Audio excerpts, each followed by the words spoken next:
ছাত্রদলের ইতিহাস দীর্ঘ রাজনৈতিক সংগ্রাম এবং আন্দোলনের সঙ্গে জড়িয়ে আছে। সংগঠনটির যাত্রা শুরু হয় 1979 সালের 1 জানুয়ারি। তৎকালীন রাষ্ট্রপতি এবং বাংলাদেশ জাতীয়তাবাদী দলের প্রতিষ্ঠাতা জিয়াউর রহমান একটি দেশপ্রেমিক, প্রগতিশীল এবং সাংগঠনিকভাবে শক্তিশালী ছাত্র শক্তি গড়ে তোলার প্রয়োজনীয়তা অনুভব করে এই সংগঠন প্রতিষ্ঠা করেন। প্রতিষ্ঠার পর থেকেই ছাত্রদলের নেতাকর্মীরা বিভিন্ন গণতান্ত্রিক আন্দোলনে সক্রিয় ভূমিকা পালন করে আসছেন। বিশেষ করে 1990 সালের স্বৈরাচার বিরোধী গণ অভ্যুত্থানে ছাত্রদলের ভূমিকা বাংলাদেশের ছাত্র রাজনীতির ইতিহাসে বিশেষভাবে উল্লেখযোগ্য হয়ে আছে। সে সময় রাজপথের আন্দোলনে সংগঠনটির নেতাকর্মীরা সম্মুখ যোদ্ধার ভূমিকা পালন করেন।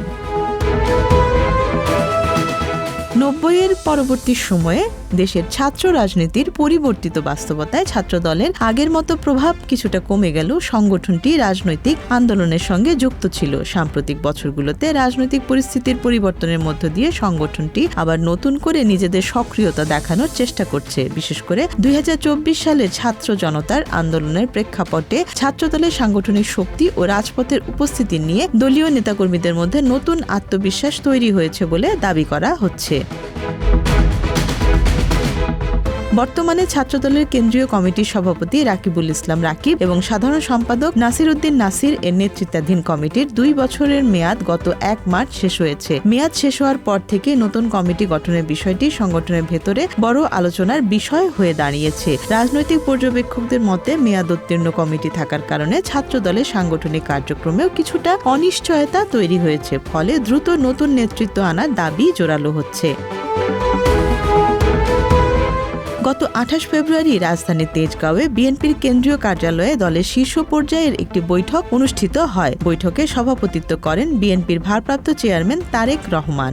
সেখানে দলের রাজনৈতিক উপদেষ্টারা সাংগঠনিক শক্তি বাড়ানোর জন্য বিএনপির অঙ্গ ও সহযোগী সংগঠনগুলোর পুনর্গঠন দ্রুত শুরু করার পরামর্শ দেন। বৈঠকের পর থেকে ছাত্রদলের কেন্দ্রীয় কমিটি এবং গুরুত্বপূর্ণ ইউনিটগুলোতে নতুন নেতৃত্ব আসার সম্ভাবনা নিয়ে সংগঠনের নেতাকর্মীদের মধ্যে আলোচনা তীব্র হয়ে ওঠে। নতুন কমিটির সম্ভাবনা সামনে রেখে পদপ্রত্যাশী নেতারা ইতোমধ্যে মাঠে সক্রিয় হয়ে উঠেছেন। বিশেষ করে ঢাকা বিশ্ববিদ্যালয় ক্যাম্পাসে বিভিন্ন শোডাউন, শিক্ষার্থীদের নিয়ে ইফতার মাহফিল, আলোচনা সভা এবং দলীয় কর্মসূচির আয়োজনের মাধ্যমে সম্ভাব্য প্রার্থীরা নিজেদের সাংগঠনিক শক্তি ও সমর্থন প্রদর্শনের চেষ্টা করছেন। এসব কার্যক্রমের মাধ্যমে তারা দলের শীর্ষ নেতৃত্বের নজরেও নিজেদের তুলে ধরার চেষ্টা করছেন বলে সংগঠনের ভেতরে সূত্রগুলো জানিয়েছে।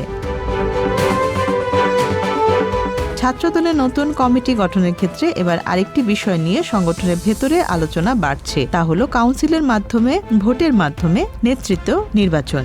অতীতে বেশিরভাগ সময় কেন্দ্রীয় নেতৃত্ব সিলেকশন পদ্ধতিতে নির্ধারণ করা হলেও এবার গণতান্ত্রিক প্রক্রিয়ায় কাউন্সিলের মাধ্যমে নির্বাচন করার দাবি অনেক নেতাকর্মী তুলেছেন।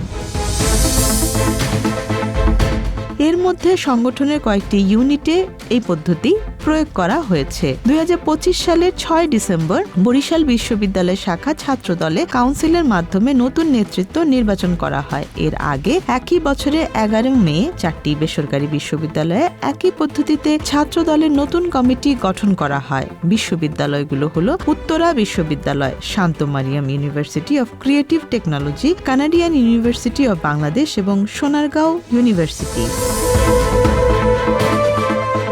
ছাত্র দলের নেতাকর্মীদের অনেকেই মনে করছেন গণতান্ত্রিক পদ্ধতিতে নির্বাচিত কমিটি সংগঠনের ভেতরে গ্রহণযোগ্যতা বাড়াবে এবং নেতাকর্মীদের মধ্যে আস্থা সৃষ্টি করবে। তাদের মতে একটি নির্বাচিত কমিটি মেয়াদ শেষ হওয়ার পর পদে বহাল থাকা সাংগঠনিকভাবে অনেক সময় অস্বস্তিকর পরিস্থিতি তৈরি করে। তাই নিয়মিত কাউন্সিল ও নির্বাচন সংগঠনকে আরও শক্তিশালী করতে পারে। সংগঠনের অভ্যন্তরীণ সূচনাগুলো বলছে আসন্ন কেন্দ্রীয় কমিটিতে মূলত 2008-2009 থেকে 2011-12 শিক্ষাবর্ষে নেতাদের মধ্য থেকেই নতুন নেতৃত্ব উঠে আসার সম্ভাবনা সবচেয়ে বেশি। 2009-10 সেশনে নেতাদের মধ্যে ছাত্রদলের কেন্দ্রীয় সহসভাপতি এবং ঢাকা বিশ্ববিদ্যালয় শাখার সাবেক সভাপতি খোরশেদ আলম সোহেল আলোচনায় রয়েছেন। একই সেশনের মঞ্জুরুল রিয়াদ এবং এজাজুল কবির রুয়েলের নামও সম্ভাব্য নেতৃত্বের তালিকায় ঘুরছে। একই সেশন থেকে নেতৃত্বে দৌড়ে এগিয়ে আছেন মমিনুল ইসলাম জিশান। তার পাশাপাশি আলোচনায় রয়েছেন ছাত্রদলের কেন্দ্রীয় সহসভাপতি জিয়াউদ্দিন বাসিত, সাংগঠনিক সম্পাদক আমানুল্লাহ আমান, সাবেক যুগ্ম সাধারণ সম্পাদক SM মাহমুদুল হাসান রনি, প্রচার সম্পাদক শরীফ প্রধান শুভ, ঢাকা বিশ্ববিদ্যালয় শাখার সাবেক সাধারণ সম্পাদক আরিফুল ইসলাম এবং জাহাঙ্গীরনগর বিশ্ববিদ্যালয়ের নেতা শাহরিয়ার হক মজুমদার শিমুল।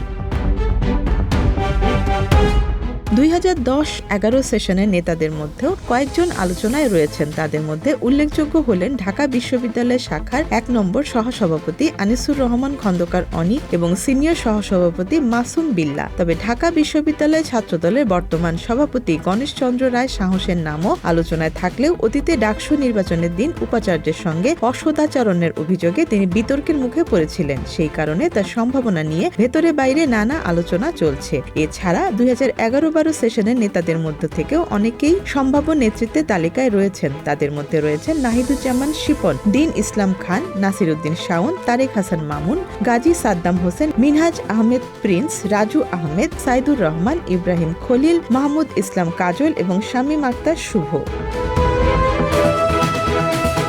ছাত্রদলের অনেক নেতাকর্মীর মতে দীর্ঘদিন ধরে রাজপথে আন্দোলন সংগ্রামে যারা পরীক্ষিত এবং রাজনৈতিকভাবে নির্যাতনের শিকার হয়েছে তাদের মূল্যায়ন করে নতুন কমিটি গঠন করা এখন সময়ের দাবি। একই সঙ্গে গণ অভ্যুত্থান পরবর্তী সময়ে নতুন প্রজন্মের শিক্ষার্থীদের রাজনীতির ধারা ও প্রত্যাশার সঙ্গে সামঞ্জস্যপূর্ণ নির্বাচনের বিষয়টিও গুরুত্বপূর্ণ হয়ে উঠেছে।